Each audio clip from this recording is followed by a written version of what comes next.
My niece ghosted my wedding even though I supported her when she was kicked out. Now she's getting married, so I am hiring the best photographer in town. My sister and I never had the best relationship. She's 15 years older than I, so maybe we didn't have much of a connection, and she's always been resentful towards me. She's treated me like an outcast and would often turn her kids against me and encourage them to insult me, disrespect me, and treat me like dirt. My mom would always tell me to be the bigger person, so I would always forgive them when they apologized or acted nicely again. During pandemic lockdowns, my sister and her husband kicked her out because my sister was having many mood swings. She has 4 other children and got them to participate in kicking out my niece. She called me, and I quickly went to pick her up.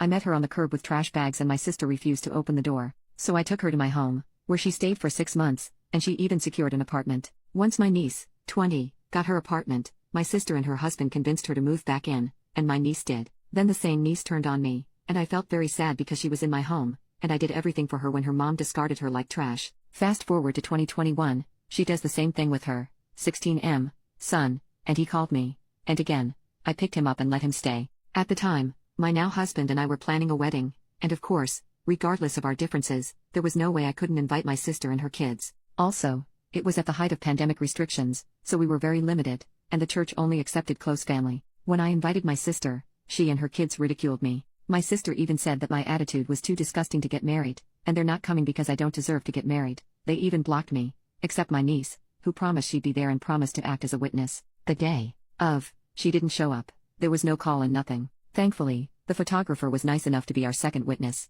My mom called my niece, asking why she did this. My niece said, "I don't even know what kind of wedding it is. I don't see the point in all this," and then hung up. I was broken and in tears. My sister put them up to it, but I thought my niece would have risen above it, given all I've done for her when my sister, her mom, did what she did to her. I moved on, but I vowed never to speak to them again. My husband and I are happily married, have a new baby, and thrive in our business. Now my niece has met someone, and she's getting married. My mom told me to mark my calendar because we're going. I refused and reminded her of what they did at my wedding. My mom told me to stop living in the past and be the bigger person. I even cried to her, and she gave me a blank stare and then said to me that no one thinks about her and that I'll regret my actions when she dies. She says I'm being incredibly selfish, bitter, and shocked that I'm not over it. I'm still refusing to go. Then I got a call from an unknown number. It was my niece. She sounded very friendly and seemed like nothing had happened between us. She then proceeded to tell me she was sorry for not being able to attend my wedding and that, even so, she hoped that I would attend hers. I told her I'd think about it and hung up. She then called me several times that weekend,